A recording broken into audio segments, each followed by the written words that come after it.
This is a journey connecting the music with the people that inspire us. You're listening to the Sounds of Success podcast with your host, Jim Lombardo. Brought to you by the Rising Tide Foundation. Let's jump right in.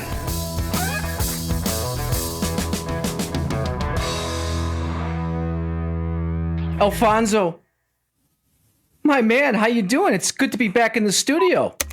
As always, I totally agree. I'm glad you finally agree with me on something. For those who don't know, this is our show producer, Alfonso. He keeps the tapes rolling, and he keeps us on track, occasionally gets us off track, which is not great. But say hello to everybody, Alfonso, so we know who you are. Hello, everybody, Alfonso. Alfonso, did you try writing a book a while back? I mean, I'm thinking about what the title was. Wasn't it, Hey Kid, Get Off My Lawn? Wasn't that it? Whatever happened with that? Yeah, I finished it. But not even my mom wanted it. Ooh, it's rough. But let's face it, your mom's a tough critic anyway. And writing a book isn't easy. You know, I could write a series. You could write a series. I could write a Kid Get Off My Lawn series. Ooh, that would be good. Alfonso, here's the deal. Stick with the recording and the producing, okay? Because in the studio today, we have Steve Clair, the creator of the GOAT Academy. Steve, welcome to the studio. Steve, are you... Oh. Sorry, I was... Oh, my goodness. Deep in the pages of Babe Ruth, the GOAT the GOAT series. Yeah, I love it. I'm just reading up on Babe Ruth, which is crazy. In 1919, he switched from pitcher to left field so he could bat more. He hit 29 home runs that season. The next year, the Red Sox sold him to the Yankees, and that following year, he hit over 50 home runs back-to-back seasons. Wow. Crazy. Wow. You know, Alfonso, you learn something new every time you have the podcast, don't you? Yeah, I learned to swing away. All right, Alfonso, what are we doing? We need a sound check. Excellent. Okay, Steve, we're going to do a sound check, all right? We got to make sure this equipment works. So we're going to reveal a song that we think captures you, your nature, and your personality. Are you ready? I love that. Okay. So, Steve, I'm going to take you back to when you started your fashion career in 1966. It's the first song off the Beatles' 11th single album that only contained 2 songs because you only have 2 careers. I thought that was appropriate. With the first track, are you ready? Paperback Writer. Did we nail it or did we fail it? Tell us what You nailed it. Oh, you nailed it. Whoa! You don't even know another reason why you nailed it. Oh, you don't even know why you nailed it. No, tell me why. Tell me why. You back end nail it. Because I created the GOAT Academy, biographies of the greatest athletes of all time. But you picked a title from the GOATs, the greatest band of all time. Oh, my. Is this unbelievable, Alfonso? This guy. You didn't even know that you did that. No. You know what? I don't know. Half the things I do in this podcast, I don't know what I'm doing. Well, that's how good you are, is that you did that. Yeah. And I also want to make reference to the beautiful plant you have there. Snake plant. His name is Paul. Ooh. Paul. And you know what? We have an Alfonso. You have a Paul and we have an Alfonso. Does he talk back to you the way Alfonso talks back to me or no? He sings. He's like the singing bush in Three Amigos. Yeah, he sings. Sometimes he tells stories. Oh, fantastic. So he can read to you. Yep, just like Paul McCartney. Excellent. I love it. All right, good. Well, I don't sing, but I do mic checks. Ooh, we need a mic check. Okay. 1, 2, 1, 2. Okay, got it, Alfonso. Steve, we're going to do a quick mic check, a quick description of what you're doing right now. Sure. Roll A, quick description. We'll go roll A, real estate. I help people. I help people mainly in my sphere, whether they need a new home or they need a new home for their business. I help them navigate the whole process from soup to nuts. Okay. Role B. Roll B. Role B. Where's Creator. where's the snare drum there, Alfonso, on the roll B? Role B. He's trying to write his own book in the background. Role B, which is creator and author of the Goat Academy. I am doing what makes me happy, building something to make other people happy. So you're making people happy in role A and role B. Oh yeah, that's like biggest thing for me in life. Is I just want people to be happy. Nice. I'm happy. Mm-hmm. You're making me happy. That's why I'm very weather affected. So when it's crappy out, kind of down. Not down. I'm just not as happy. Yeah. But I always like to walk around with a smile and try and make other people smile that are not smiling, and try and make people feel noticed. You could plunge your face into a big pile of snow. Not for me. No. I don't blame you. No. Not this dirty snow. I got stuck in. That's why this is our second studio. I got stuck in a sunny place because I couldn't get a flight back. So come down and visit. Oh, I'm so jealous right now. Well, don't be jealous. I am jealous. You've got a plant. I don't. All right. Alfonso. You're not wrong. How's that? Are we ready to record? Yeah, we're sounding great. Ready to record track 1, built on the backstory. See what I mean? He's doing something in the background, just writing another book for his Kids Get Off My Lawn. Didn't they adapt that to a movie with Clint Eastwood? Kids Get Off My Lawn? Yeah. I don't know. Is that The Good, the Bad, and the Ugly? No, that was Mostly ugly. No, I forgot the name of it. El Camino? Yeah, El Camino. Did he scream, "Get off my lawn"?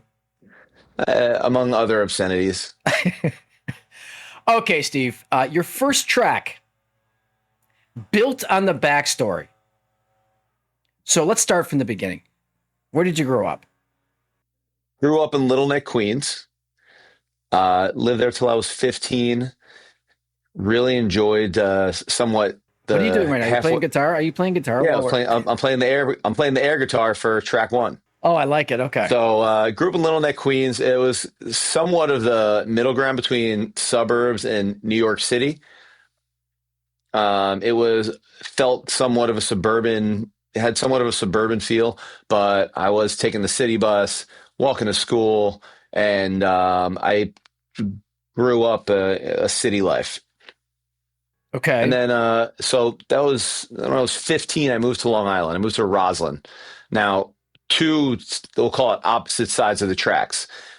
Growing up, let's say in my middle school, half the school was bussed in. And then I'm 15, Which I go is to where? Roslyn. In Queens? You went to school in Queens? Okay. Yeah, in Queens. And then I moved to Roslyn in Long Island, where most of my school is, not a very gentrified town. Right. So I went from literally two opposite experiences and, seeing how these people live and how these people live and how these people think these people live and how these people think these people live. Yeah. Yeah. So, okay. So that's a good exposure, right? The two different sides of the tracks, as you put it. Amazing exposure. And doing it at that point in my life when I was 15, it's kind of like I already had my roots already deep built, but already deeply built roots. And then in Roslyn, I was able to have a bit more freedom than I would have, going from a high school where I would have had 12 to 1,500 kids in my grade. Instead, I went to a high school with about 250 in my grade. Okay. Yeah, and a lot more, a lot of people where I grew up, they stick around for college, or they don't go to college, but people don't branch out. Where I went to high school, they have they have colleges, sometimes 2 coming on an afternoon to recruit. Yeah. And people go away, and it's more of a thing that you go away to college and you go explore, versus everybody from the high school that I would have went to in Queens. A lot of people going to SUNYs and CUNYs and just staying in the Northeast. Okay, so that's the question. Did you go away to college? I went to Arizona. So nice. Yes, Tucson, Arizona, bear down, number 2 in the country right now. When this airs, maybe we'll be number 1. So I did not apply to one school north of North Carolina. I knew Smart. that I wanted to go somewhere warm. Yeah, To and appease my look where you ended up. yeah, trust me, I'd rather be down there with you. When to appease my family, I did fill out the SUNY application. And the SUNY application, you fill it out and then you just check a box and add a check for each college you want to apply to. And I Right. had all of that in a folder. And at lunch, I left it on a table and I went to next period. And I realized when I was in my next period, holy crap, I left the folder with the checks and the Right. application in the lunchroom. I left to go to the bathroom and I went to the lunchroom. Didn't see the envelope. I looked in a couple garbage pails, didn't see it. I was like, I guess it wasn't Oh meant to be. well, wasn't meant to be. And, I like and it. then I just never And applied then anywhere north your of North Carolina. whoever wrote the checks, their checkbook never balanced. Yep. Well, it was probably like $250 in checks that they didn't have to. Steve, where's my money? All right. So then on a scale of 1 to 10, with 10 being the best, how would you rate your childhood?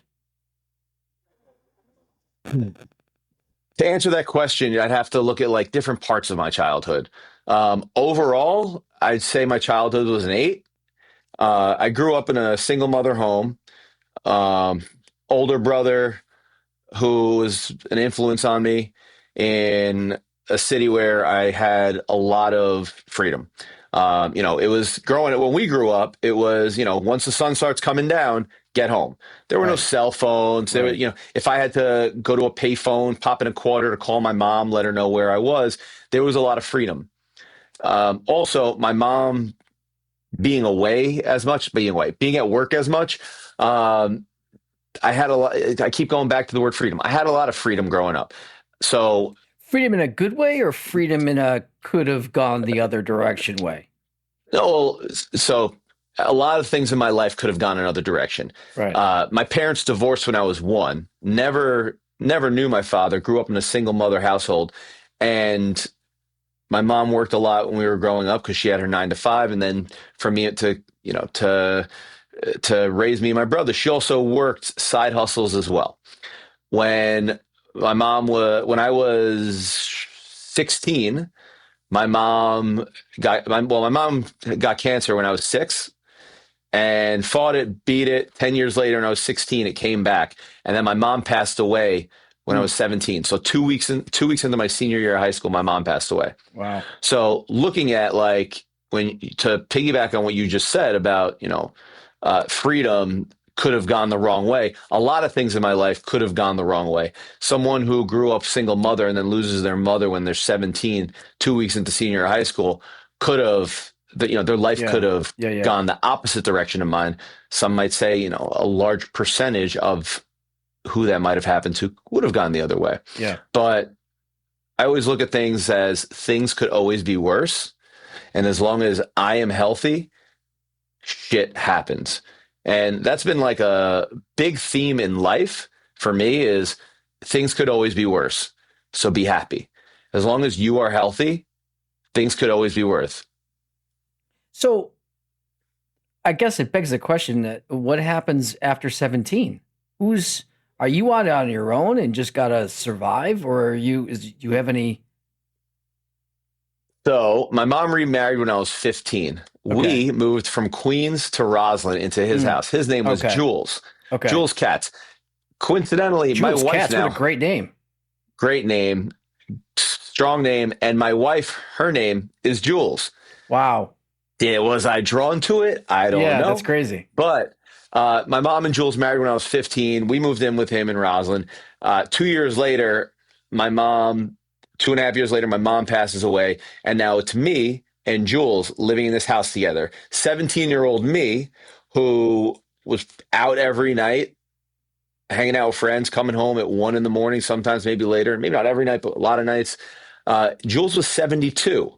So 72-year-old Jules and 17-year-old me were living in a house together.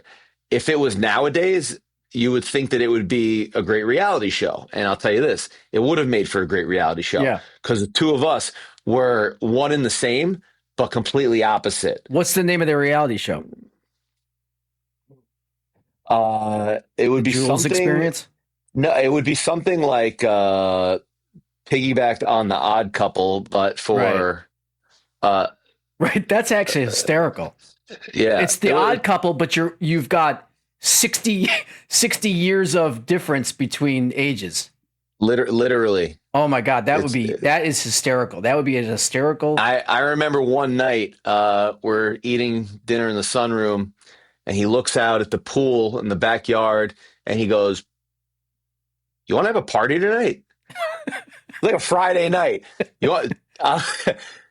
I'm a high school senior. He's a 72-year-old man. He's like, "You want to have a party tonight?" I'm like, sure. What are the rules? He's like, no more than whatever, no more than 40 people, and I don't want to see any alcohol. Wow. And I remember looking up at him at the second floor window with a notepad. And when I went up later in the night when everybody left, he was taking a tally. He had tally marks where he was counting the people. Uh-huh. That's Uh, hysterical.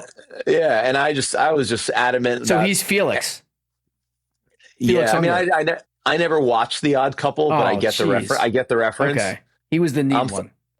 There you go. So that would have been him. That definitely was not me. That's great. That is a great story and an amazing sitcom.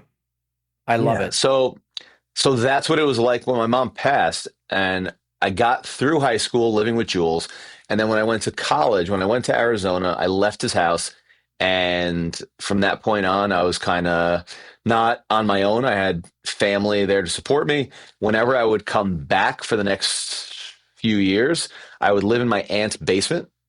So my aunt and uncle, they lived in another part of Long Island with their two kids, and I would sleep on a big comfy couch in their basement every time I came back during the holidays, if I was in New York, or then finally when I graduated college, I lived in their basement for probably like 10 months until I got my first apartment in the city. Well, it begs the question, why didn't you stay in Arizona? Never staying in Arizona was never an option. It was never an option. It was never a thought. I graduated in 4.5 years. So I graduated December 2008. Hey, which so did I. Look at that. December two.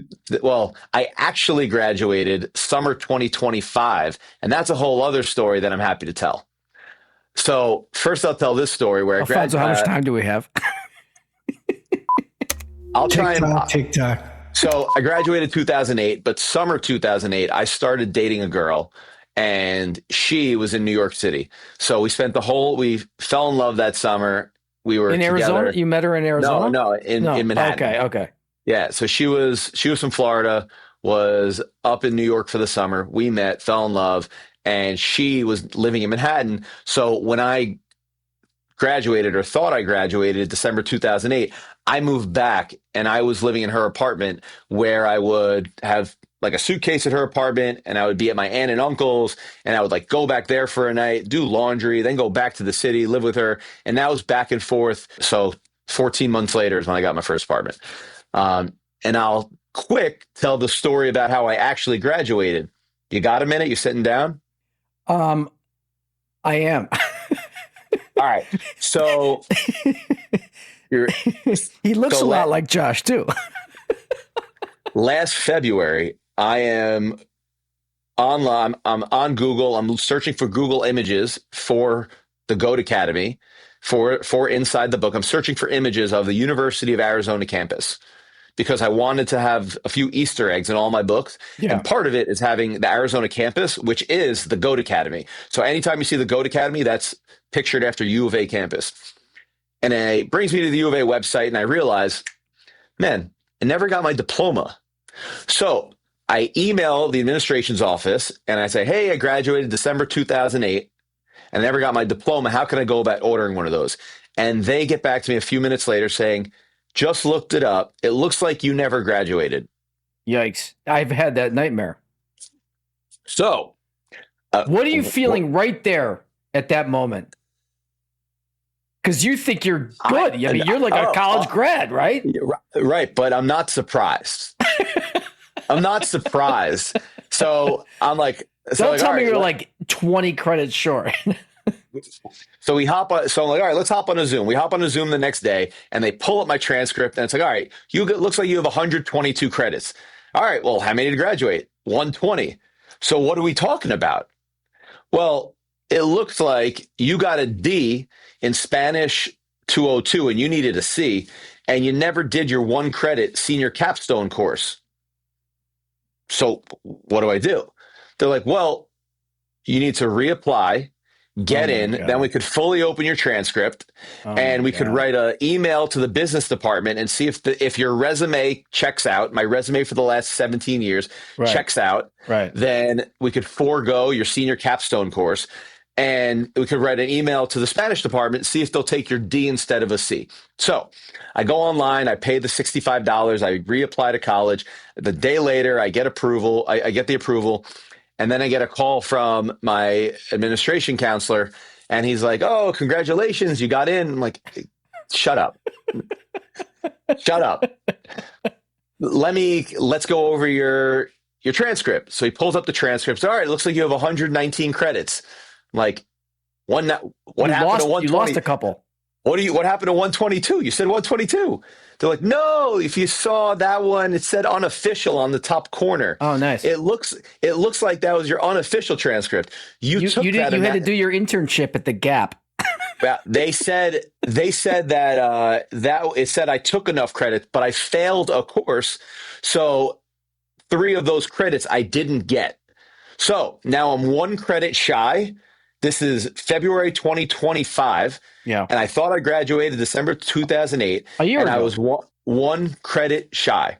Wow. So I'm like, so what do I do? And they're like, well, you could take your 1 credit senior capstone course.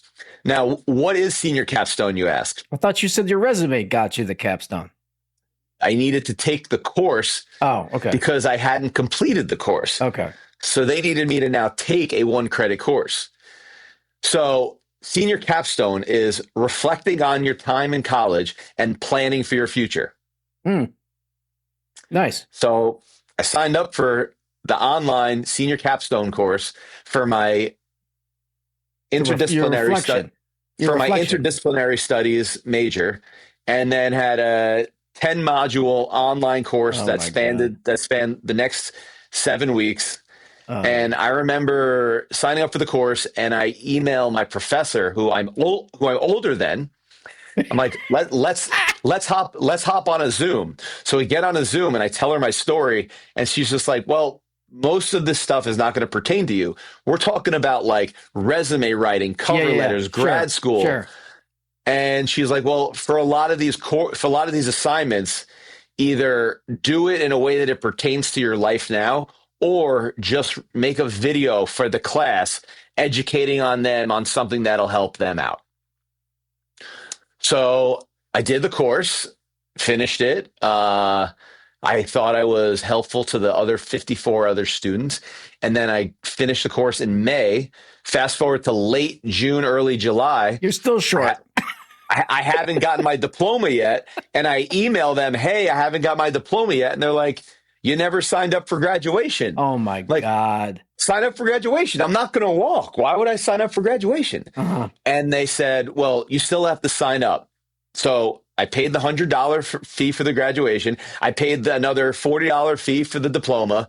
And they said if I didn't sign up within 2 days, I would have had to wait till winter and done it for the winter graduation. So I officially graduated college summer 2025. Congratulations. Did you have a graduation party? I planned to. The whole plan was to do it, but and then it was snowing. It was so anticlimactic. It was so anticlimactic that I was like, I haven't even opened the diploma. It came in the mail. You know what you should have done? You should have walked. I know. That would have been amazing. That's another reality show. That's another. I know. We've come up with 2 reality shows in one podcast. I should have walked, and they should have had a speech to tell these kids, this doesn't matter. None of this matters. What matters is you. Is Steve Clair. That's the only thing that matters. What matters is you and what you want to put out into the world. I thought I was a graduate for the last 17 years. Mm-hmm. And because I thought I was, and everybody thought Yes. I was. It's all about what's going on up here, I love it. not what's going on this piece of paper that you're getting. So they decided to go with Mark Zuckerberg instead of your speech. Yeah, if Arizona were to bring in Mark Zuckerberg, that would be very, very off-brand. Very off-brand. We'd be more likely to have like Rob Gronkowski speak at our. Okay, all right, fair enough. And you know what? He grew up in Buffalo, where I grew up. He grew up in Buffalo, and he went to Arizona, and I was there. Oh, get out of here! Really? Yeah. How interesting. Because when a good buddy of mine coached him in basketball. I'm sure he was good. Very good. Yeah, and he invited him to all the games until he got good. Then he didn't return the calls anymore. That's a shame. That's what it's life, man. It's what happens. Okay, so let's get back to this here. So I think you've kind of nailed a lot of stuff, and I think we're almost done here. So let's talk a little bit about influences, and you've named a couple, but I'm really curious if you had any really defining influences in your life when you were growing up. My mom and my brother were big influences on me at the same time that, probably influenced by pop culture and everything going on in the world. Not going on in the world, but going on in my world, between music and fashion, and then how music and fashion trickle down into being a tween and then a teenager. Yeah. My mom growing up would work her 9 to 5. And then she would have different side hustles, whether it was, I don't know if you remember the days of the Tupperware parties. Absolutely. So I there ran was, one. there we go. So there was the MLM Tupperware selling that she did.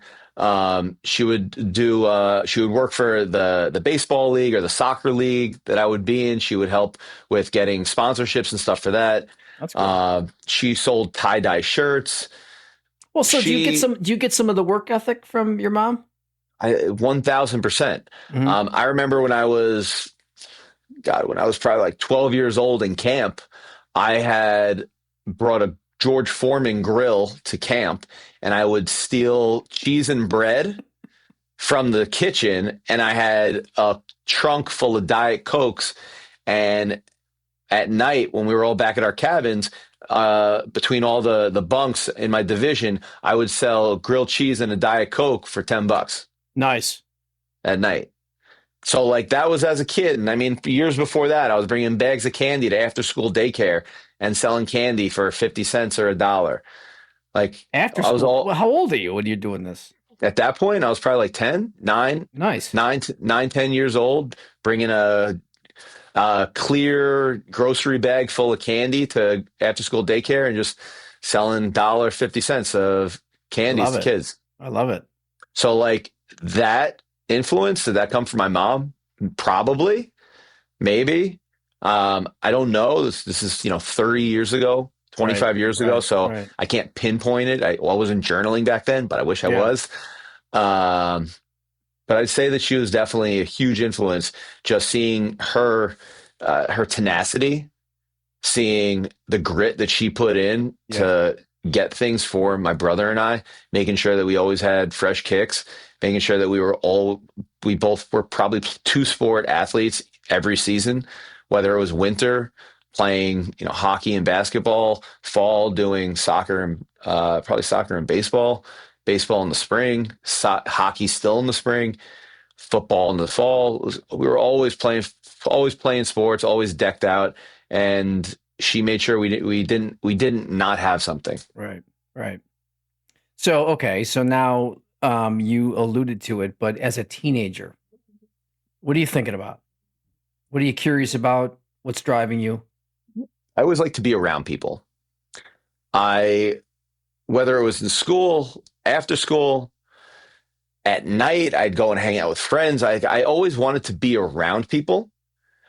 That was something that I enjoyed. I had a couple different video cameras growing up before, content creation was like a thing. I always like to make home videos, whether it was at school, at home, on vacations with friends, vacations with family. I always like to take videos and photos. That's something I really wish that I had stuck into a bit more. I used to DJ a lot from, I don't know, probably like 11, 12 years old till about 15. So there was like a 5-year span. No, 15. I did it up until college. My bad. About 12 years old till about, because I remember DJing like middle school graduation parties all up until college, middle of college. I was throwing parties in college where I would rent out a restaurant and I would hire a door staff and I would DJ and I would get a deal with the bar where we would have a fixed price open bar for people who came in, or I would have different drink specials and we'd have a deal at the bar, but I was DJing all these parties and handling everything. Do you think podcasts has replaced everybody wanting to be a DJ? No. I think okay, you can edit that out. Alfonso, you can edit that out. I think podcast has given everybody who wants to do it a platform to vlog, because this is a form of vlogging, and you Not choose familiar with that word. Vlogging, video blogging. Oh, interesting. Okay. So each episode is essentially a vlog. It's an interview, and we're focused around things that excite you. You planned this whole show around what excites you, and you bring on guests that pertain to the theme of which is something that you enjoy. Is that what it is? Alfonso, is that what we did? 100%. Sounds right. Well, we did it. Can you, when you play that back, well, that's going to be our vision statement. Thank you, Steve. You're welcome. Thank you. And I think the delivery on that also would be perfect for a soundbite. So you're welcome. Yeah. I leave that to Alfonso and all the money he charges me. Listen, at the end of the day, you're doing what makes you happy when you do this, right? Yeah, I love it. And you're a good guest, so that helps. You're doing You've got that beautiful curtain in the plant and that speaker over there with that. If you saw what was behind this curtain, you'd flip out. Do it. Nah, it's just a wall. All right. All right. That is awesome. That is I'm actually awesome. unsure why. Actually unsure why. Is that a glowing orb next to you? What is that? It's a speaker. No, what's the thing on top? It's part of. Oh, that's not part of the speaker. It is. Looks like a lamp. Yeah, it's a glowing orb. Yeah, gives you your power.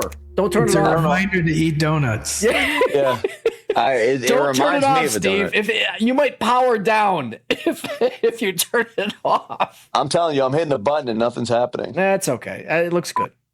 Our sponsor is Dunkin' Donuts. Yep. We're going to break here for the lit up Dunkin' Donuts.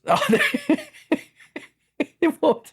That's not. There you go. I hope it doesn't burn up. No. It's all right. So let's talk about jobs. Now, you talked about DJ. What's the worst job you ever had? When I was in college, I responded to, listen, this is like, I don't have to think about this. When I was in college, I reached out to a Craigslist post that said, live out your childhood dream. Okay. You haven't even heard this yet, and you laughed. Live out your childhood dream.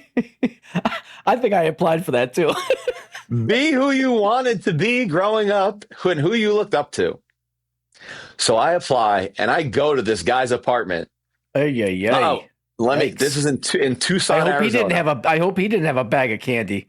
I go. This is in Tucson, Arizona, and I go to this guy's apartment, and he has the heads of all these different characters, like bordering his house. Yikes. So we're talking about like Power Rangers, Scooby, Snoopy, like as somebody Flintstones. Like big for like a human, for a person. Yeah. Okay. So the job was dressing up and doing kids' birthday parties. Okay. I thought you were going to go a different direction on that. No. So my first day on the job, I was to assist Barney at a kid's birthday party. Uh-huh. So the owner, he dressed up as Barney at a kid's birthday party in a backyard birthday party in Tucson, Arizona for a bunch of 5-year-olds. And I was the assistant for Barney, helping the party you weren't go dressed on. Up. No, that was the second time on the job. Okay, all right. The second time on the job. You weren't ready yet. You weren't ready yet. I wasn't ready yet. I had to go and see how it's done. And the next time he was going to assist me. Oh, in between this, I was supposed to go and watch and park across the street and not let them know they could see me. But I was supposed to watch another guy who works there dressed up as the Red Power Ranger and watch how he conducted a birthday party. So first I'm assisting Barney, then I'm watching the Red Power Ranger and how he conducts duck, duck, goose, pin the tail on the donkey, and which are difficult, which are not easy. When you're dressed up as Barney, not possible. When you're dressed up as the Red Ranger, where it's just it's kind of, you have all your functionality. So I then meet him at the park the following weekend. And for my first and last experience, we're at a big park in Tucson, dressed up as Scooby-Doo. Scooby-Doo. You were Scooby-Doo? Scooby-Doo. Oh, yeah. I'm wobbling around in this Scooby-Doo suit in Tucson, sweating balls in this costume. All right, edit that out. This is a family show. Sweating balls in this costume. And I remember they're like, Scooby, you got to sign autographs for the kids. He puts a pen or a Sharpie in my hand in this costume. Yeah. That has no functioning hands, I would imagine. Oh, my God. I'm literally going like this. I'm supposed to be writing Scooby-Doo. Did not know what to You probably had a Scooby snack in you. No, the whole thing was me going with the flow and just doing what he said to do the whole time. Needless to say, that was my last time at that job. All right, so here's the question. Did you learn anything from this, or was it just a crappy job? The entrepreneur in me wants to say, yes, I learned something. What I learned is don't be a fucking idiot. Excuse my French. I'll backtrack. Wow, how does that become the lesson? Because how do you go on Craigslist, go to this guy's apartment and agree to this? Go be a delivery boy, which I did. I went and I worked at a sandwich shop and I delivered subs all around. Look, in your entrepreneurial way, you're the one that got sold and said, "Hey, yeah, man, I'll do my childhood fantasy." When you put it that way, looking back, I respect this guy and the fact that he had this business. Yeah, he had a business that he pretty much had a monopoly on, because if you want to have Barney, Power Ranger, Scooby, Snoopy, where did he get all Flintstones, these costumes? I don't know. They costumes are easy to get, I'm sure. I don't know. He had a whole apartment full. And have you ever seen the movie Hamlet 2? Hamlet 2? Yes, great movie. I've seen the first one. No, great movie. Hamlet 2. It takes place in Tucson, Arizona. Okay. Skylar Lipstein is in it. Elizabeth Shue is in it. Great movie. But the main character kind of reminds me of this guy. He was a drama teacher. Okay. And this guy kind of reminds me of the guy who owned this business. And look at it. I went and did this. Did I make a fool out of myself? No, because it's not like I... Right. Nobody knew who was behind the Scooby mask. Yeah, nobody knew who was behind the Scooby costume. At that age, was I embarrassed to be doing this? Absolutely. Did I stop it? Absolutely. But in hindsight, this guy had a monopoly on a business in a big city. Good for him. Good for him. All right, Steve, that's great context. Alfonso, are we ready for track 2? Are you still awake? Still awake back there? We need to play some System of the Down and wake you up.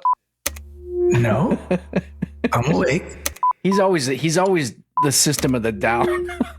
All right, okay, Steve. So, Steve, look, you've got a lot of fans, and they definitely want to know what you're up to now. So, our second track is The Sound of Now. My favorite. I'm going to go where I feel you have a ton of passion. I'm not saying you don't have a ton of passion about real estate, but I'm going to go and I want to know a little bit more about, and don't tell us too much because I got more questions, about the GOAT Academy. Be a little bit more granular with your question so that I don't give out too much if you don't want me to give too much. Because I can go on because I love this. I can pivot. I can pivot. So don't worry. You go.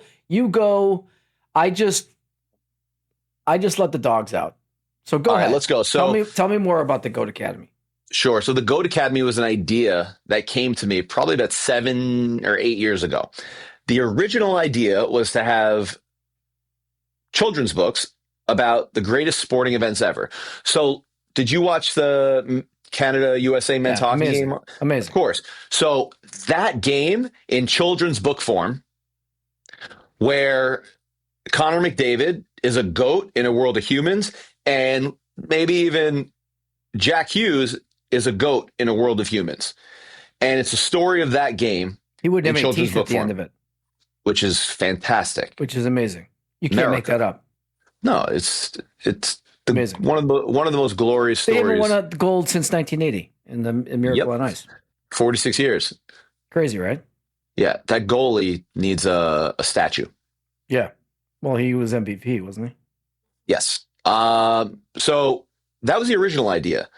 I sat on it. I'm not a children's book. I'm not a children's book author or writer at the So time. weird. I peg you as a children's book author. I am now, but at the time I was not. Okay. So I had the idea. I'm sitting on it for a couple of years. I say sitting on it. You have a million ideas a week. You don't act on them, but it was like a great idea. The amount of people now that even tell me like, hey, I have this idea for a children's book, at least once a week, someone tells me they either wrote one or they have an idea for one, because they see that I'm someone who had an idea and I ran with it and I'm running with it a million miles per hour. So fast forward to, I remember I'm on my honeymoon. This is December 2021. And I remember there's pictures of me in the pool writing children's books for dummies. And I was like learning the ins and outs of writing children's books, marketing children's books, publishing children's books, and everything that goes into that.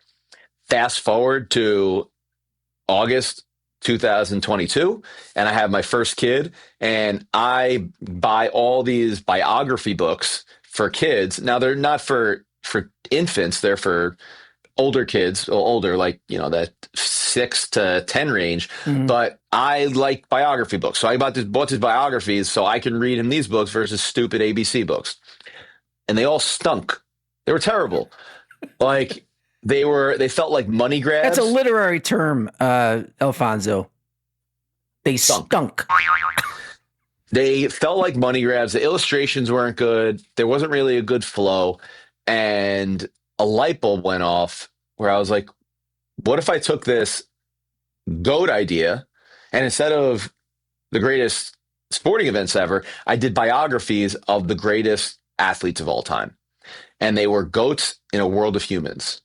Now, that was August 2022. Fast forward to spring, April 2024. I had probably in that 18 months or so been on Amazon every 8 to 12 weeks to try and find this book that I had the idea for. Mm-hmm. Somebody's got to come up with this idea. It's too good. Nobody did it. So I'm like, you know what? If I don't act on this, I'm going to be kicking myself for the rest of my life. Mm-hmm. So I go on Facebook and I go and I join a couple different children's books, authors, publishers, and illustrators Facebook groups. And I'm on Facebook 2 or 3 times a day, just reading the threads. What are people doing that's working? What are people doing that's failing? What are people complaining about? What are people boasting about?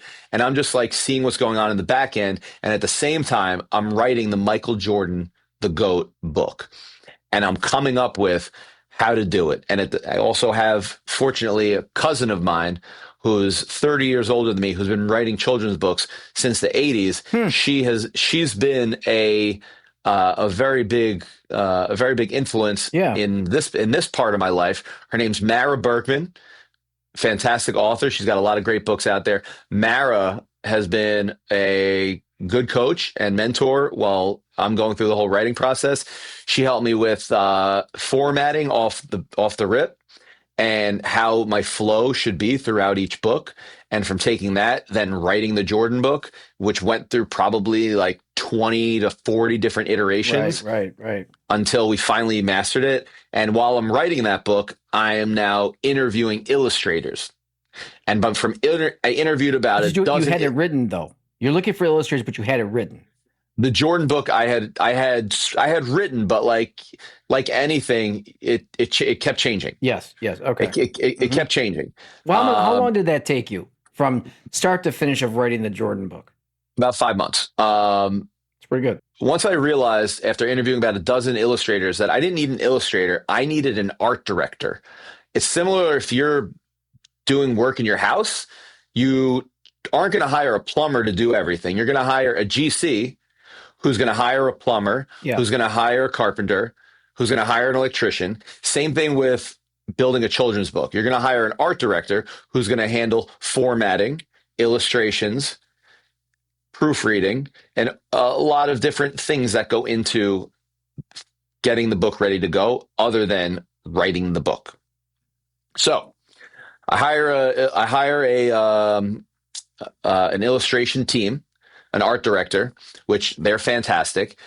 We signed a contract for the Jordan book, and once we finished the Jordan book and that was good to go, we then banged out the Serena Williams, Lionel Messi, and Tom Brady book in about 3 to 5 weeks each book. Where's the Josh Allen book? Josh who? Yeah.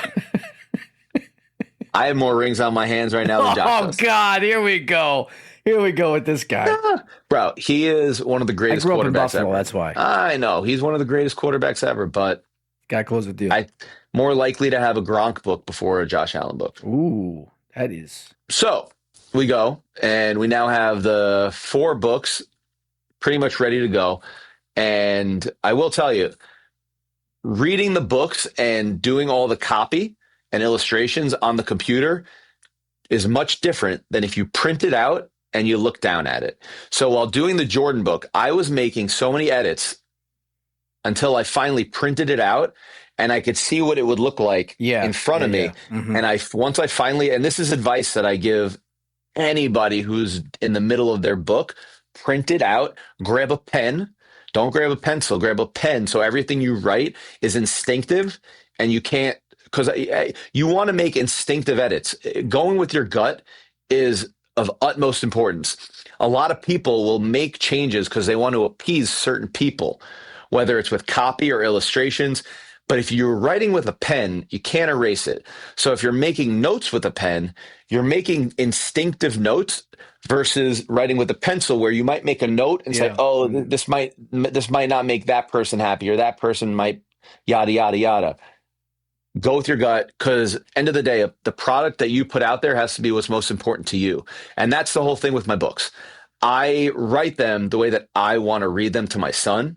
I don't write them in a way that it's going to appeal to more people because I know that if I'm doing it right, then the right people will appreciate it. Right. Because if you try to create something that everyone will appreciate, there's going to be a group that don't appreciate it. And now you're putting out a product anyway that you don't even fully appreciate. Yeah. Similar to your work of art, your podcast.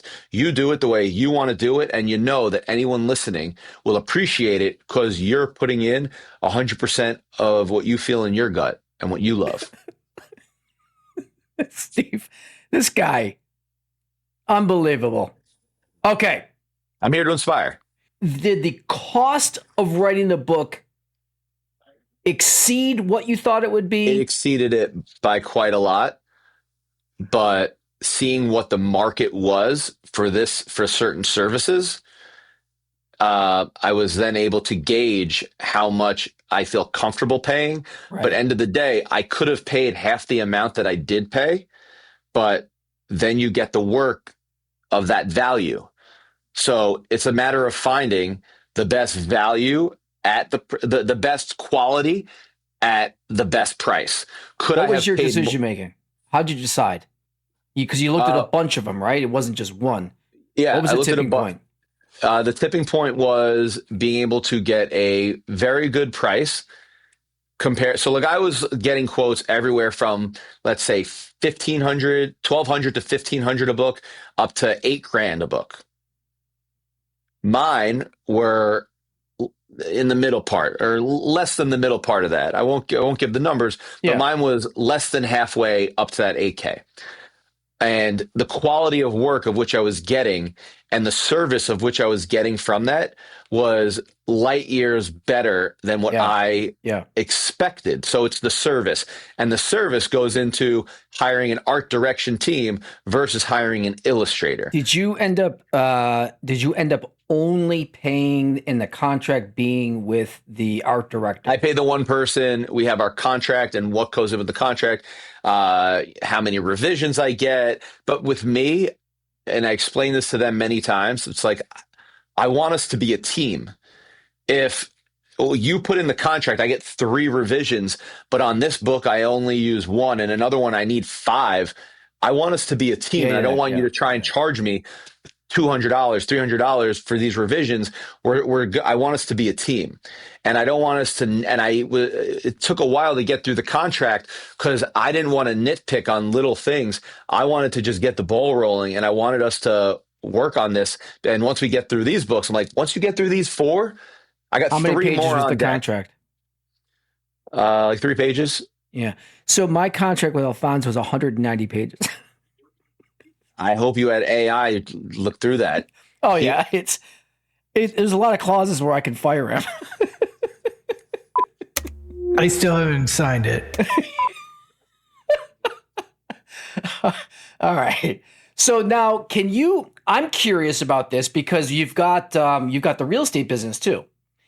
Yeah. Well, the question is, tell us more about the real estate, right? Can you speak as passionately about your real estate? Because you've been in this business for a while, correct? It's not like something new. And you've been through, was it post 08 that you got in? Or June 2009. Okay, so right out. So you're in the thick of it there. Okay, so can you speak as passionately about real estate as you speak about the GOAT Academy? Here's the difference. Nothing I have in real estate is IP that I own. Right. Nothing that I have in real estate is something that I've created.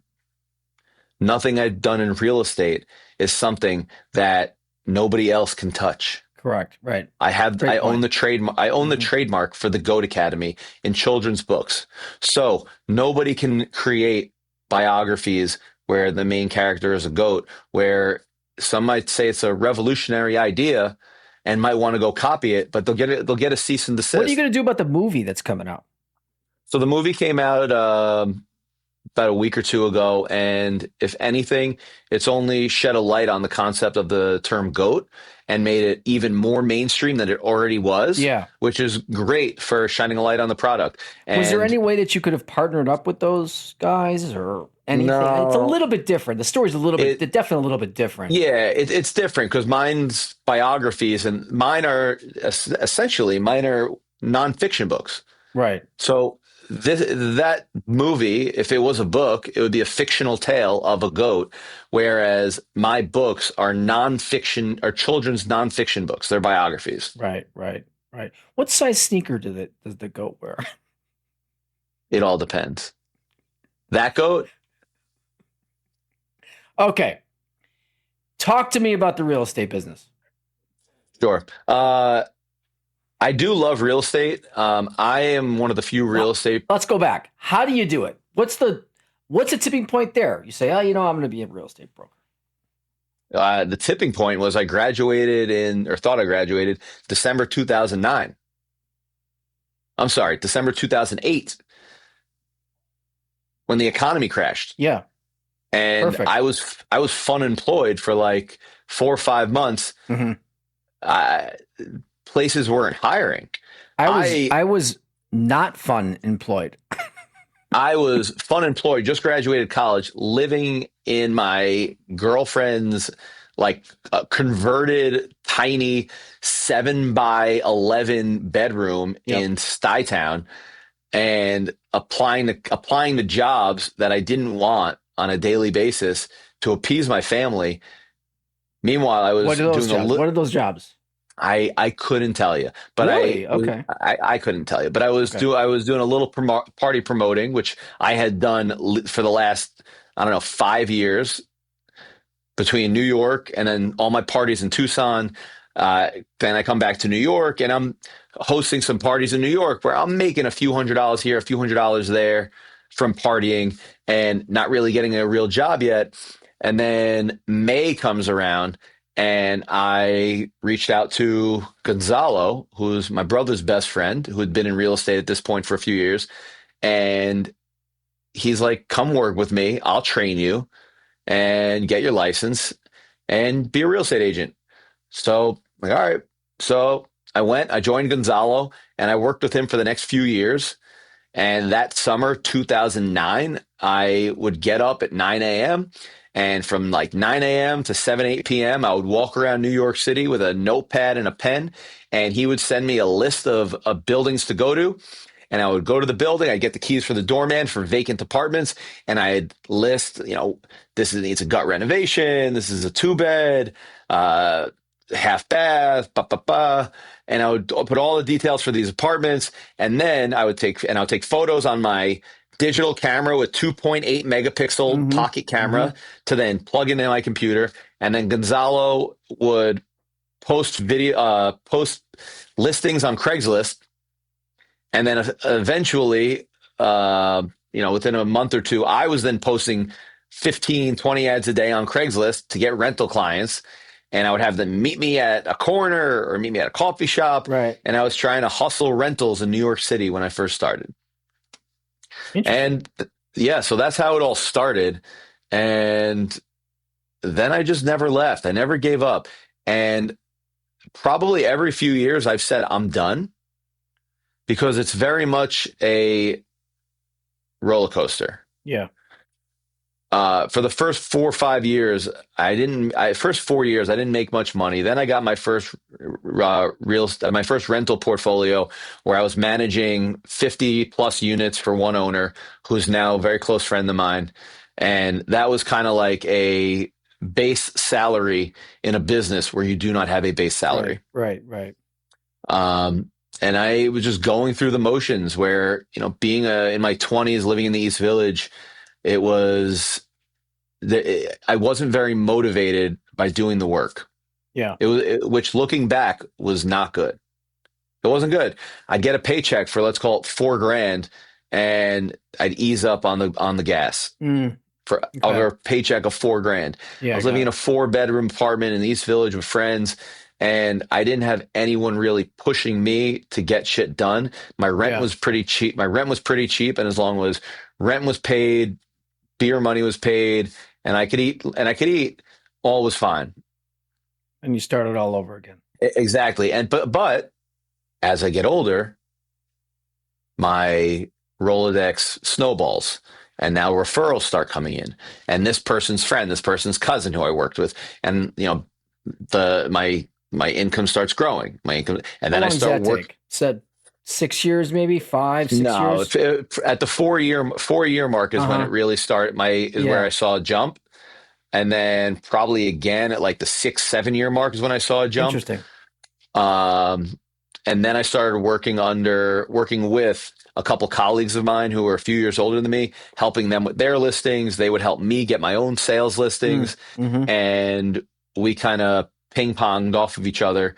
And I was learning under them. So Julie Park, who I worked with for probably like 4 or 5 years when I was over at my first company, Level Group, she was a big mentor for me. And just being someone who had a big Rolodex herself and had constant listings coming in that I could work on with her, it was a very good experience.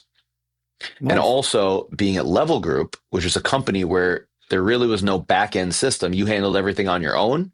Okay. I learned how to do everything on my own. So when I went to another company, when I moved to Compass for 2 years and they had all these systems, I had already mastered doing everything on my own. So having all this support was it really elevated my business.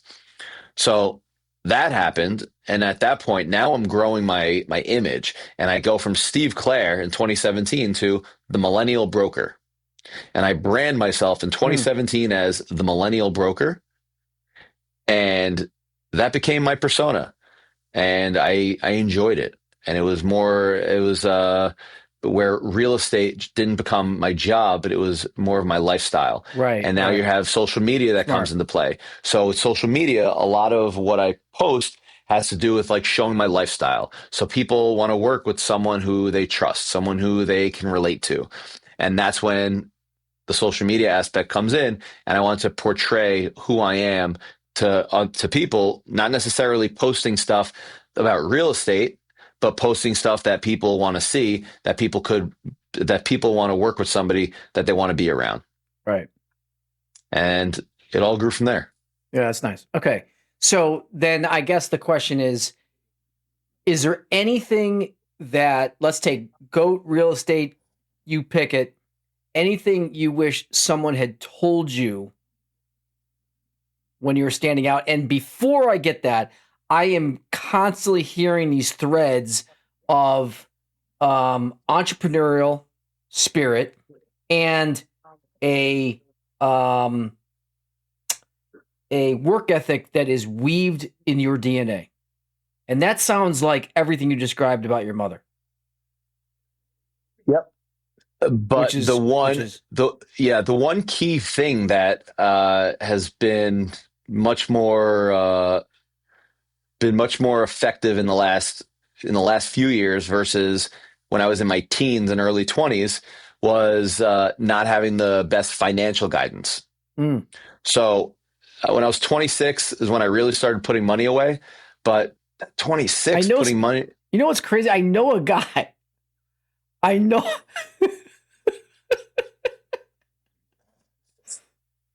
It's just nuts. There you go. So I got my first investment account when I was 26. But before that, I mean, we're talking about, I was in college. I was working retail 35 hours a week, and I was throwing parties every few months. Right. And there would be parties, which I didn't even touch on. I used to throw parties in Mexico. So Tucson was a 35-minute drive from Mexico. I had a club that was 3 blocks from the border where once or twice a semester I would rent out the club and I would bus down 300 to 400 U of A students to party at the club. And when I first started doing it, I'm charging $20 for girls, $20, 25 for guys. By the time I ended it, my last year, I was charging $40 for girls, or $50 for girls, $60 for guys to come down and party. And then it was open bar, and then I'm selling bottles upstairs in the VIP. I'm clearing $6 to $10 grand each trip cash. That day, whenever I would throw a party, I would be sitting in my apartment in my bedroom all day. Attention IRS. Attention IRS. Right. Well, this was like 2007, so nobody cares. The statute's over. The statute's over. Yeah. So, I just wish I at that point had somebody, who's like, "Hey, give me 30% of this. I'm going to put it away for you." You need an agent. Yeah, give me 30% of that. I'm going to put it away for you. Trust me. But that didn't come until about 10 years later. Yeah. Or a few years later when I was like 26 when I started putting money away. So to answer your question, the advice I didn't have that I wish I had when I was younger, start putting money away when you were younger. Yeah. It's good. I like that. Okay. We're going to get a little deeper here. Let's talk a little bit about self-doubt. You ever deal with that? Yeah. Because you're a pretty confident guy. There's no question. But, we all have our own internal dialogue. First, I'll touch on the GOAT series quickly because I don't have much self-doubt with that, because that's a passion project that I know that it's amazing. And the people who have crushed it in the children's book field are far and few in between.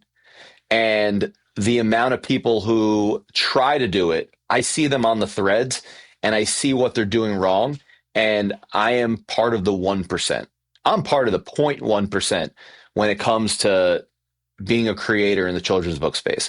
So there's no self-doubt there. There's just keeping my foot on the gas. When it comes to real estate, I work at Sirhan. I love being here because everyone I work with here is a winner. Being around people who's on a daily. Right. So we got Ryan, who, literally, I'm in the podcast room. I'm staring at his YouTube award for reaching 100,000 subscribers. I'm seeing another award that he got that's on this wall. But not just Ryan. Ryan, anybody could look up to Ryan. I'm talking about the other agents that work in this New York Yeah. office. Yeah.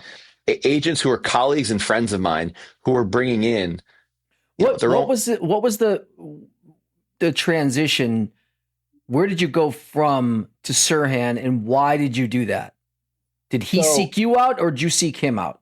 they seeked me out, which Okay. was fantastic. I wanted to come over to Sirhan for probably about 7 months. Mm-hmm. I was at Compass, which was a very Okay. Yep. Yep. tech-based company, a very tech-based company, a lot of red tape, which I don't operate like that. My business is very media-based.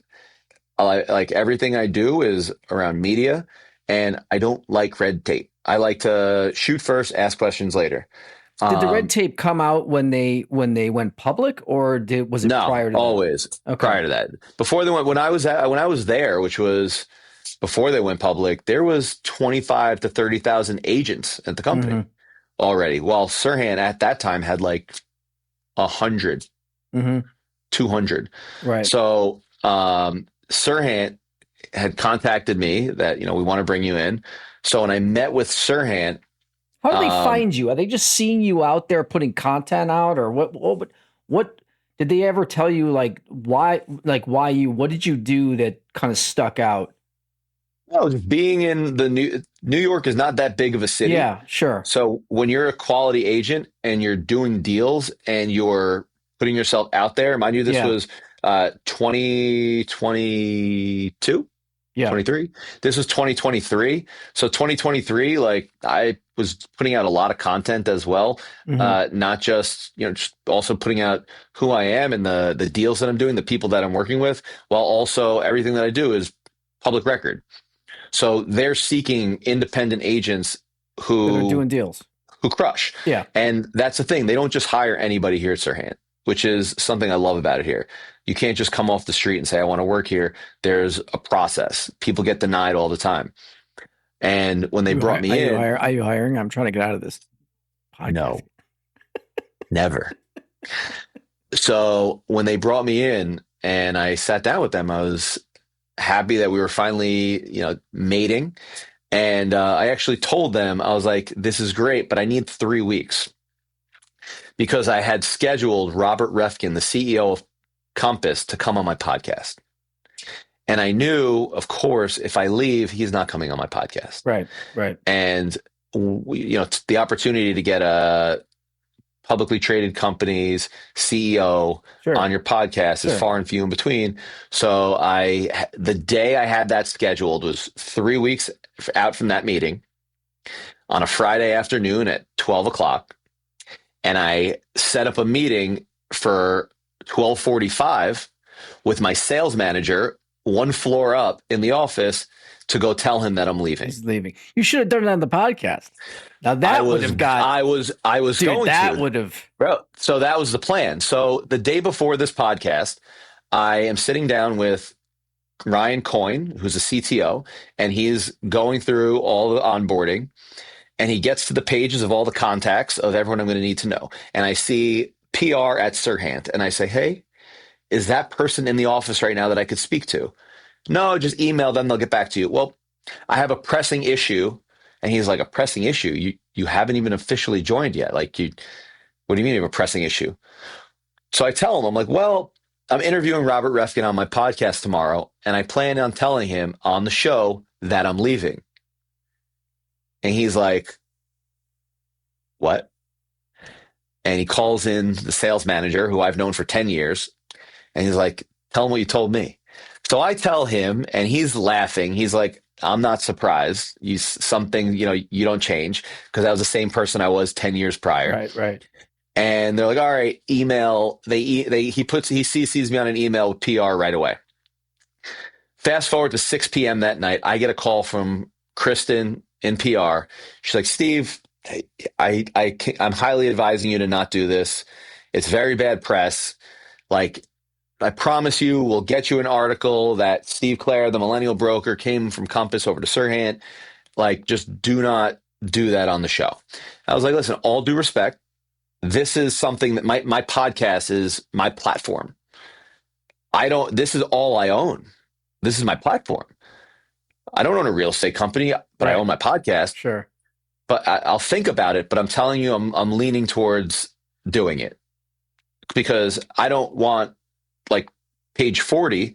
I want to be on the fold. Yeah. I want to Yeah. do something viral. Yeah.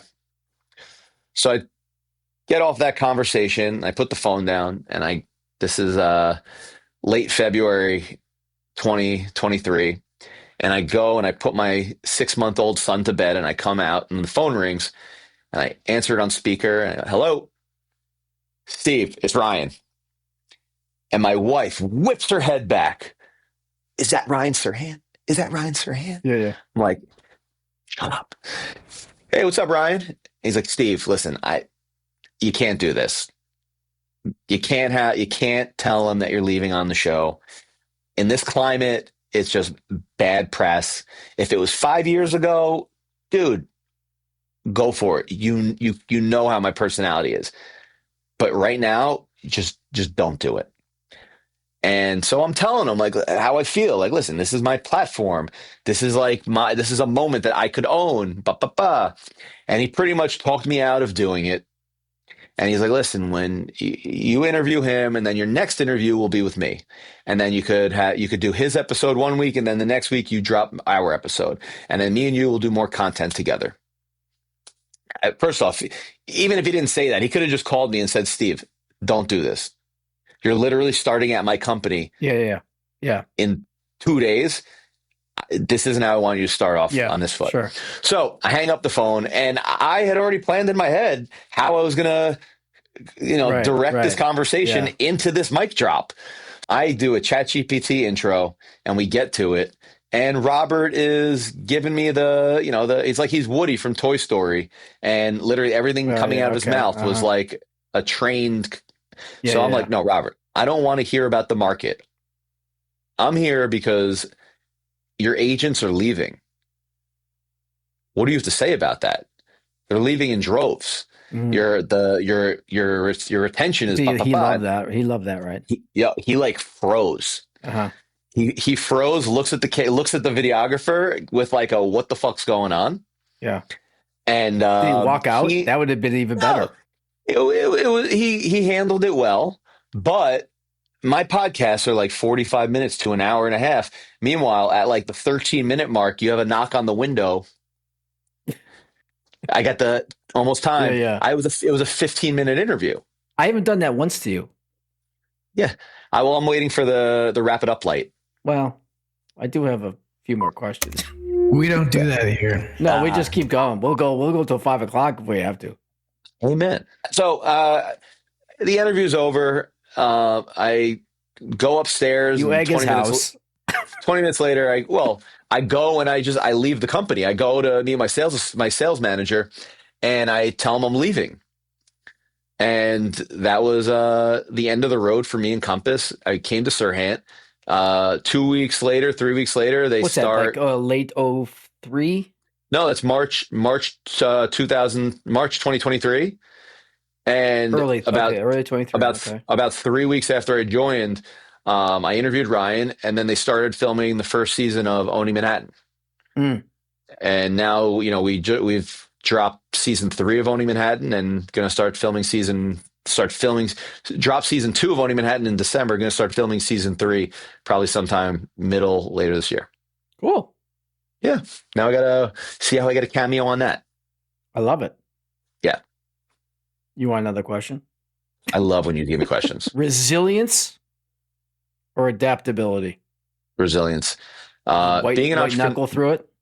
Oh, dude, being an entrepreneur, especially with these books, other than the illustrations, I do everything. Yeah. Literally everything.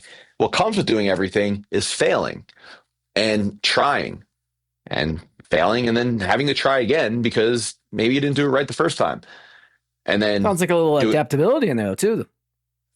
If you want to call it that, but sure. the resilience I love part to muddy the waters. Yeah, the resilience part is sticking with it. The resilience part is not giving up. The resilience is not throwing my hands in the air. Yeah, resilience in real estate, man. I could have I've had contracts out for a $5.5 million townhouse for 11 months Yeah. that was literally in contract, about to be signed. Up, got an issue, dead, dead, dead, dead, dead. Revive it, revive it. All right, we're there, we're there. Oh, where's my buyer? Oh, silence for 6 weeks. Oh, here I am. It's literally, we're talking about six-figure commissions that either could happen or could not Right. happen. Right. And Do you like that? no, I hate that. Okay. I hate that. And then that's something that has kind of, I've had months. I mean, I've had certain Februaries throughout the years where I've made $0. Right. But that's the business.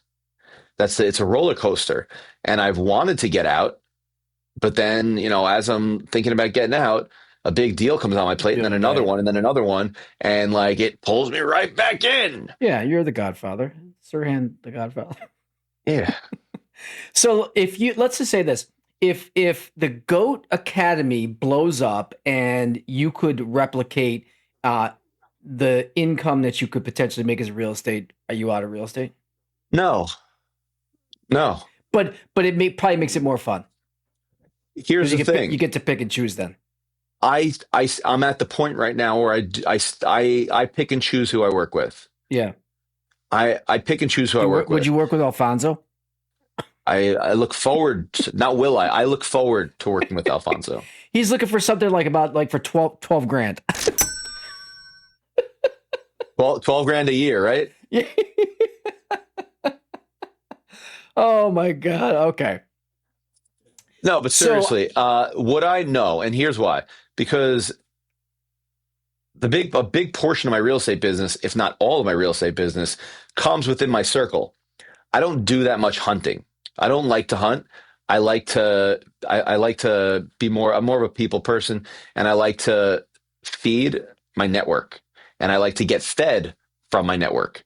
So I constantly have work that's coming in, not just in New York, but in other states. Like I'm right now in the middle of getting Miami, you said, right? Yep. So I'm right now, I have my Florida license because I had something pop up there a couple of years ago. So I got my Florida license. And now I'm in the middle of getting my Connecticut license because I'm working with a buddy of mine who owns a couple hair salons here in New York. And he's opening one up in Greenwich, Connecticut. And why would I refer that out if I could just get my license there and represent him? Yep. And, it's a matter of my circle feeding me. And no matter if I were to put that on the side just because I'm replicating my income from the GOAT series, it would be a disservice to my children who I do this for. So it's me putting money, it's me saying no to money, which essentially is for them. Got it. Everything I do is for them. Kinda. Sort of. What about your own personal development? What are you doing to keep growing and to be a leader physically, mentally, spiritually? Learning from the past. You always learn from the past. Shortest answer of the podcast. Yeah, you learn. Listen, but I'll elaborate on that. You learn from the past.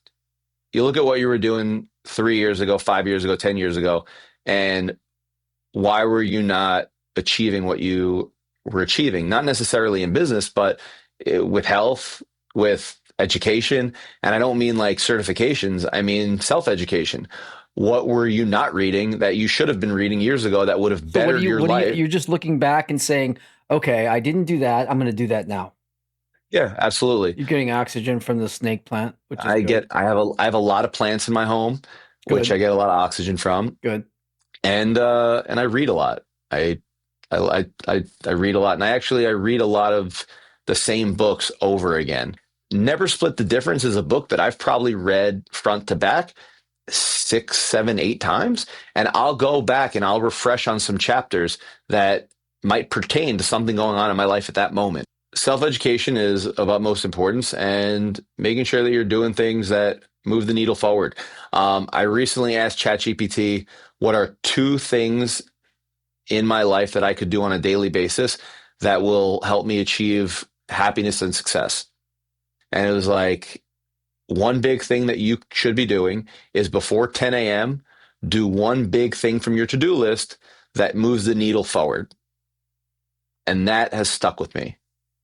So for the last few weeks, have been focused on every morning doing it before I start attacking all the things that are popping up. Put that to the side until I hit one major thing that moves the needle forward, whether it's in real estate or for the books, but one big thing that moves it forward, and do that before 10 a.m. I like that. What was the hardest part of starting that series? You know what the hardest belt to get is in karate? Whatever the first one is. The white belt. The white belt. The hardest belt to get in karate is the white belt, because it's a matter of stepping through the door and just starting it and getting it going. Right. This was an idea that I had for so many years. Do you feel like you could have started it sooner, or was the timing right? Anybody who looks at life that way not a regret, but in the sense of maybe it was sitting on the shelf too long, and you could have started it sooner. No, I like to think that maybe that I wasn't ready. Right. I like to think that I wasn't ready, and not for nothing. What kickstarted me to do it, my son was born August 2022. I started it April 2023, and big part of my motivation was him. Is him. Yeah. Not wasn't. He's a big part of my motivation. Yeah. So if I started, mind you, I kind of did start way before him when I started reading How to Writing Children's Books for Dummies. Right. A year and a half before that, but actually putting the wheels fully in motion was inspired by him. Yeah, I'll go from that where intelligent conversation to when things get tough at work. What's your go-to stress reliever? And no one ever says The Bachelor. To be honest, I don't like, nothing at work stresses me out. I don't, maybe like, it doesn't stress me out to the point where he did it, Alfonso. Nothing stresses me out to the point where I need a stress reliever. Yeah. No zone out. No, nothing stresses me out where I need a stress reliever. Maybe just putting on a podcast or a Sounds of Success. Maybe just putting on Sounds of Success podcast or a playlist. But to be honest, for 23 years, I've lived my life where things could always be worse. So even losing a $120,000 commission, it is what it is. Yeah. Like I don't let it stress me out. I just got to keep going. Things don't stop. You learn from it and you keep going. Like, certain things suck. Certain times you're in a pickle, but like, everything always works itself out, right? You're not going to die today. Like, I know that I'm healthy. If I was sick and I had, I had a timeline where I, was not going to be on this earth anymore, then maybe that would stress me out. They don't give you those. They don't give you those. It was like, what was that Justin Timberlake movie where you had the clock on your wrist? I stay away from Justin Timberlake movies. Nah, you've definitely seen at least one. I know. I'm going to challenge you there. I don't think I have. I've seen a lot of movies, and that's not one of them. I bet you've seen at least one. Not that one, but you've definitely seen a Justin Timberlake movie. We'll do this. So you make a recommendation. Yeah, so I've lived my life for the last 23 years where things could always be worse. When you look at the arc of your time on Earth, is there anything that you're curious, if you went that direction, how it would have played out? Yeah, I spent my entire 20s planning my move to LA, going to school in Tucson. Half my friends were from LA. The rest were to act or just to be there.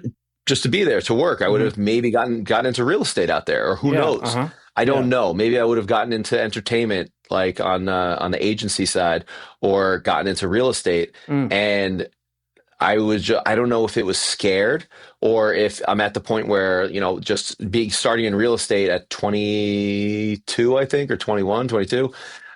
Within 2-3 years, my business was like snowballing a little bit. And maybe I was like, this is on and up. If I move, I'm going to just hinder that. Mm-hmm. And my entire 20s, planned on moving to LA and I just never did it. And there's one thing, and so yes, it's what if I would have moved to LA?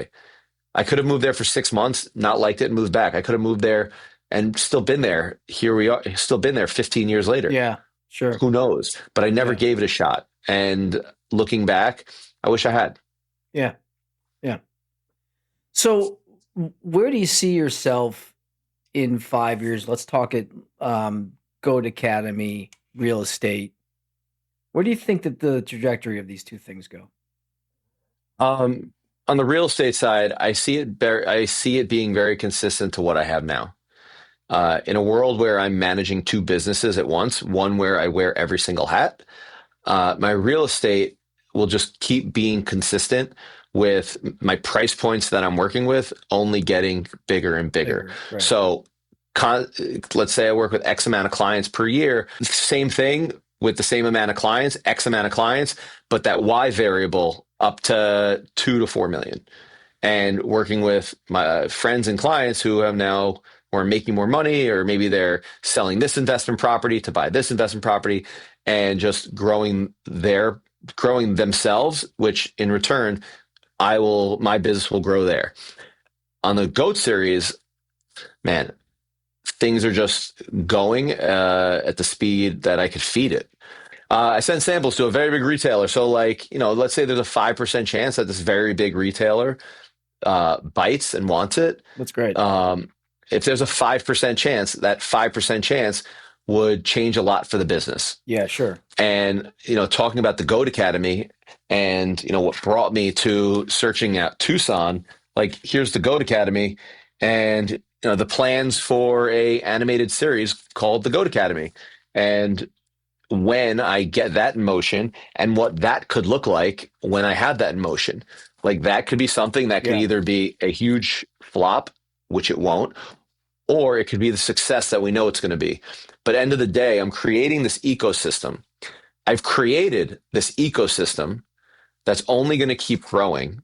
And as more people buy the books, as more retail stores carry the books, get them into more people's hands, the ecosystem is only going to grow.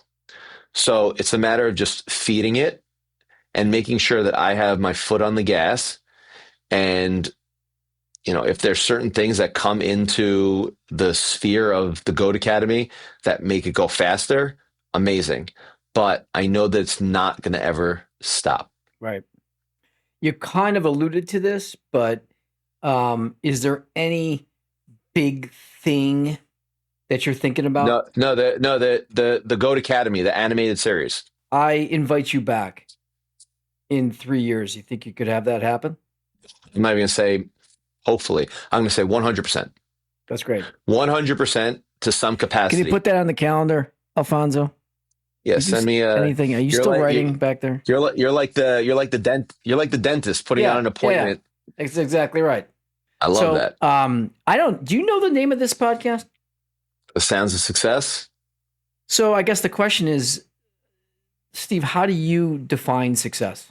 I define success by waking up every day, being happy, knowing that both of my businesses are moving forward and my family is completely healthy, and we're looking towards a bright future. Are you successful? I am successful.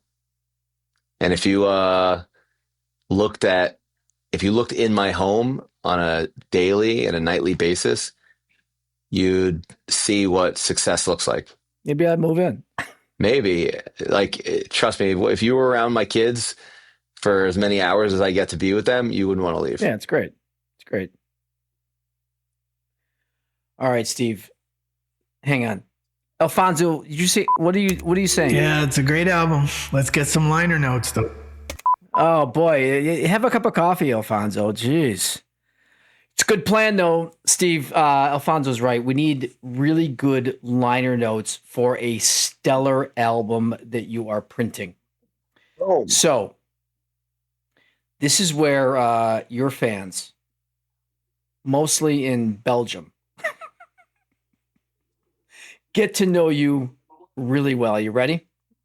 Yeah, more of my fans are in London, so I'll speak to them. Oh, okay, all right, that's fine. You don't have to name a name. Just think of the closest adult person you know. That's the first part of the question. Get them in your head. Okay. If we ask that person to describe your quirks or weird habits, what do you think they'd say? I didn't think of my wife. I thought of a friend who would probably say that I think fast and I don't. One quirk is that I don't wait, and I think too fast and I go too fast with things. Is that a good thing or a bad thing? That's the quirkiest thing that you do? You don't hang like a bat or anything like that in gravity boots? I do a lot of quirky things. Quirky things that I do. You don't have to search for it. I mean, if you're not... No. You have a donut light. I do a donut light. It's a good thing he doesn't sit on the donut. Quirky things that I do. Quirky things I do.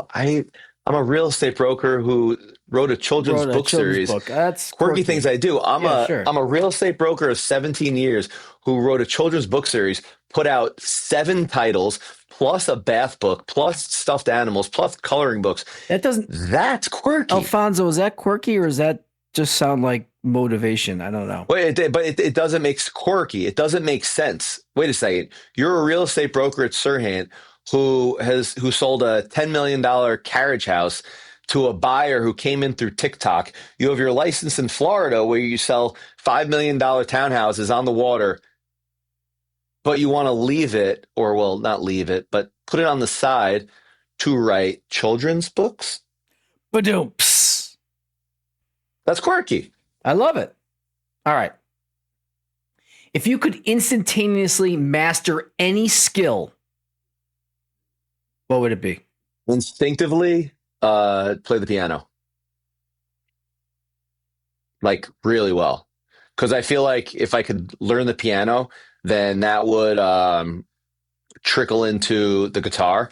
And I would love to be able to play the piano or the guitar in that order and just be able to serenade, whether it's myself or my wife. But having that skill is something I would love. When you need to hit the reset button, what do you do to zone out? But you don't seem to zone out. So vacuum.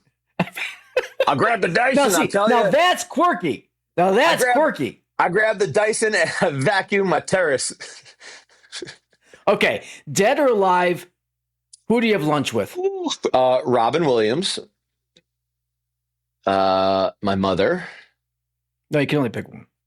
Oh, Robin Williams. Okay. Lunch is awesome. Yeah. Great time, right? Almost as long as this podcast. But eventually, the check comes. Who pays? What year is it? It's tomorrow. Oh, then I pay. Okay. it's all about the 1099, huh? It's a write-off. It's a write-off. And, if lunch goes well, I'm inviting him to the Knicks game. All right, that's fine. Okay. All right. Okay. Money or meaning? Are we talking about either one of them at all or in abundance? This is like the lyric of a great song. You can make your own interpretation. End of the day, money in the short term, but meaning in abundance in the long term. That's probably the best answer we've heard. I like that. Amen. Best vacation you ever took? Instinctively, Acapulco 2006. Why? Why is that the best one? That was literally a time in my life where I was just reckless abandonment. Nothing mattered. There was no worries in life. It was just in the moment. Now I've been to many countries around the world. I've been to, Paris, Mykonos, different islands in South America, islands. But and I'm answering instinctively. And that Acapulco trip was legendary. We're gonna go to books and movies. Love books. Okay, books. Which one would you give as a gift? Never Split the Difference. Same book I mentioned before. Never Split the Difference is a cheat code for life. If you haven't read it, read it. and it'll literally you control conversations.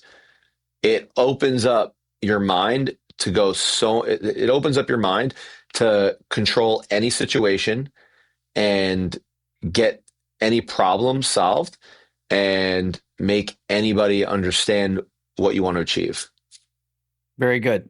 Movie. Name one movie that you think everybody should see.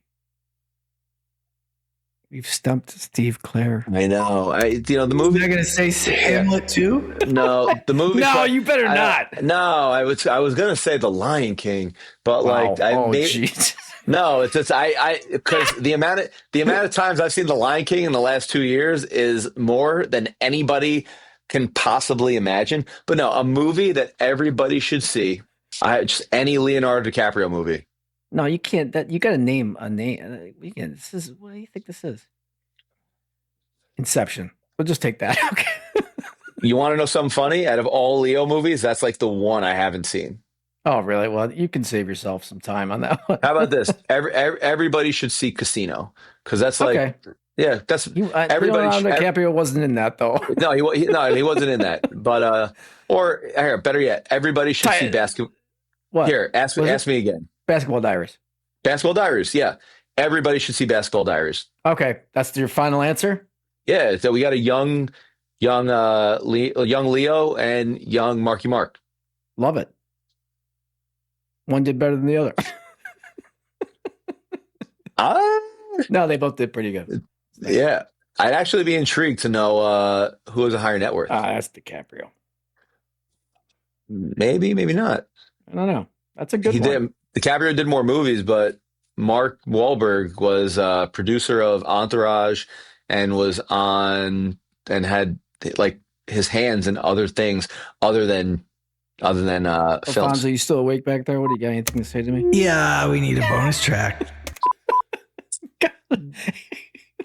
Wake up back there, man. All right. That's a good plan. Steve, let's record a bonus track.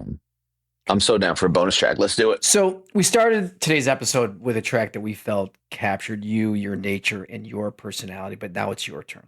And fans, again, not more so in London than in Bulgaria, correct? Yep. We want a bonus track, a song that you think represents you. A song that represents me at this point in my life. I know you're going to laugh. Just the two of us. Will Smith.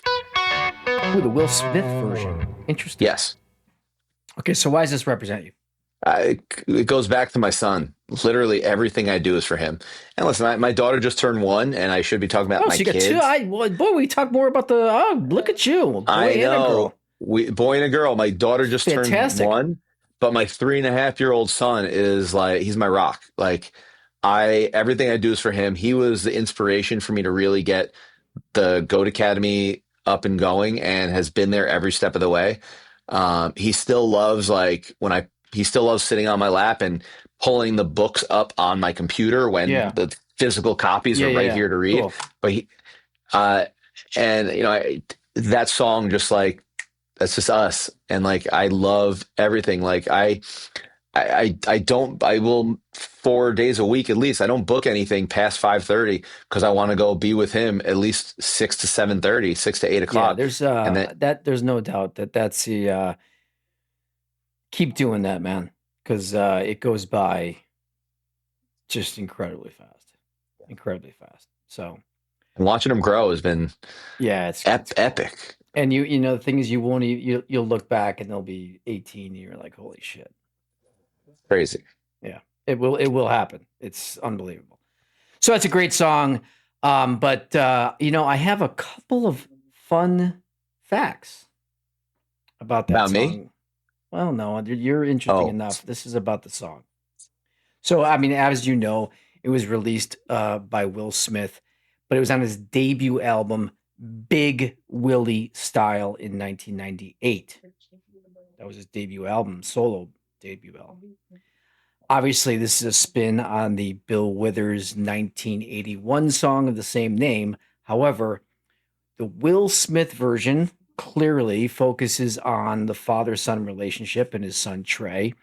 But it does, I don't know if you've seen the video, it features other famous dads, including Magic Johnson and Muhammad Ali, which is interesting because it was only a few years later that Will Smith played Muhammad Ali in the movie Ali.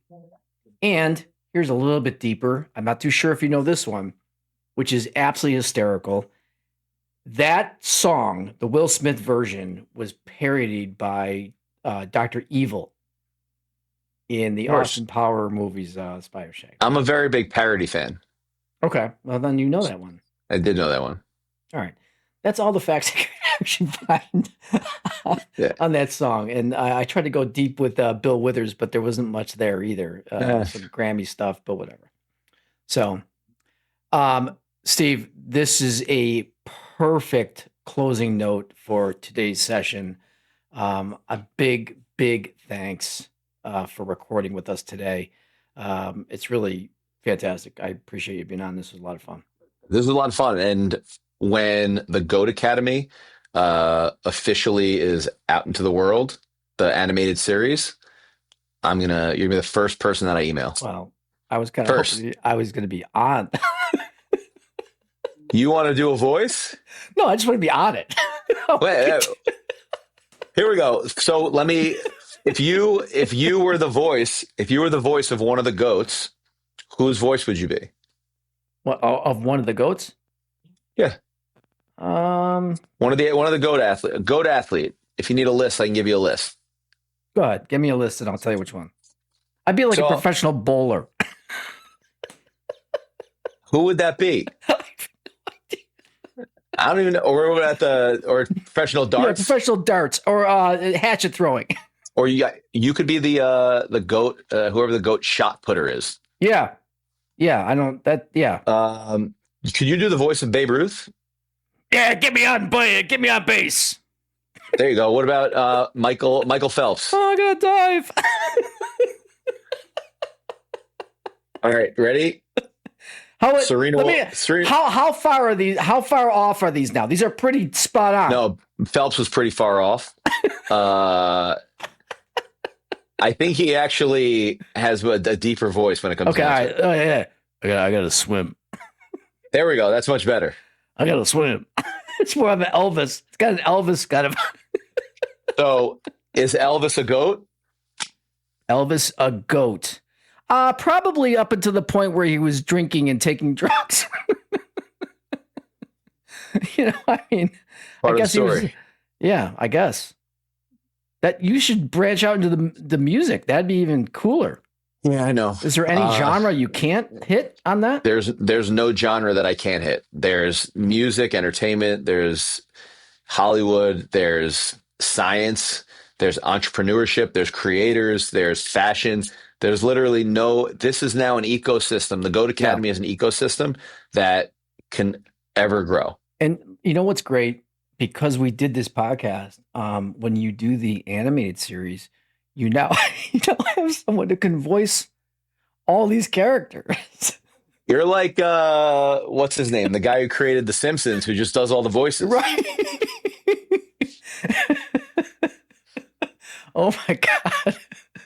All right. I'm